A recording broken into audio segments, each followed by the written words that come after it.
بسم اللہ الرحمن الرحیم۔ میرے والد عالم دین تھے، دادا بھی عالم دین تھے،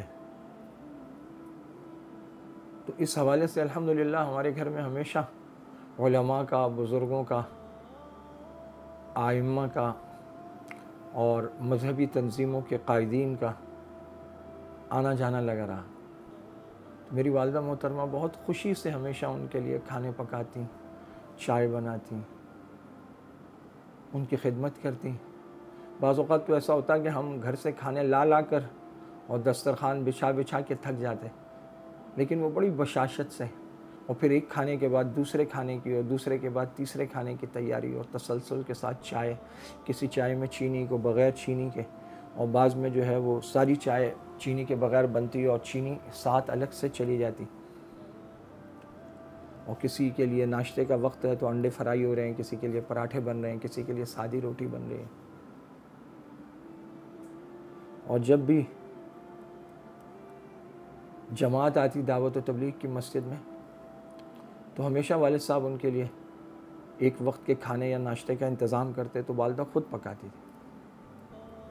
اور بہت بعد میں ایسا ہوتا تھا کہ روٹی ہم ہوٹل سے لاتے تھے، ورنہ وہ روٹی بھی خود پکاتی تھی، اتنی ساری روٹیاں وہ خود پکاتی تھی۔ اور پھر جب میرے والد صاحب شہید ہو گئے 2011 میں، تو اس کے بعد جب بھی جماعت آتی تو میں بتاتا یا بھائی والدہ کو بتاتے کہ مسجد میں جماعت آئی ہے، تو مجھے بلا کر کہتی کہ ہاں بھائی کون سا کھانا کرنا ہے یا ناشتہ کرو گے۔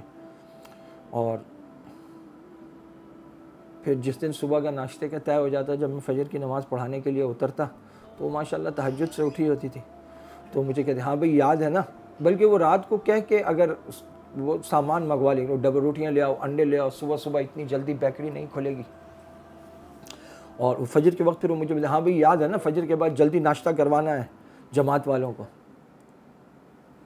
انہوں نے علماء کی، حتیٰ کہ بہت وقت ایسا بھی رہا، والد صاحب نے بتایا شروع میں جب ہمارا ابتدائی مدرسہ تھا، طلبہ اتنے زیادہ نہیں تھے لیکن 20-25 ہوتے تھے،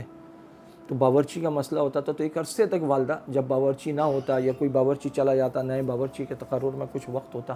تو کھانا تو ظاہر ہے 3 ٹائم طلبہ نے کھانا ہے، تو والدہ سارا کھانا خود پکاتی تھی، روٹی ہوٹل سے لے آتے تھے۔ ساری زندگی انہوں نے علماء کی، طلباء کی، اللہ کے راستے میں نکلنے والوں کی، قائدین کی، ائمہ کی بہت خدمت کی۔ اللہ تعالیٰ ان کے درجات کو بلند فرمائے۔ سچ ہے اب ہمارے گھروں میں ایسی خواتین کم رہ گئی ہیں جو بہت شوق سے علماء کے لیے، طلباء کے لیے، دعوت و تبلیغ والوں کے لیے، اللہ کے راستے میں نکلنے والوں کے لیے کھانے پکائیں اور پھر اس پر خوش ہوں، اور وہ اسے اخروی نجات کا ذریعہ سمجھیں۔ اللہ تعالیٰ ہماری اگلی نسلوں کو بھی ان کے نقش قدم پر چلائے۔ وآخر دعوانا الحمدللہ رب العالمین۔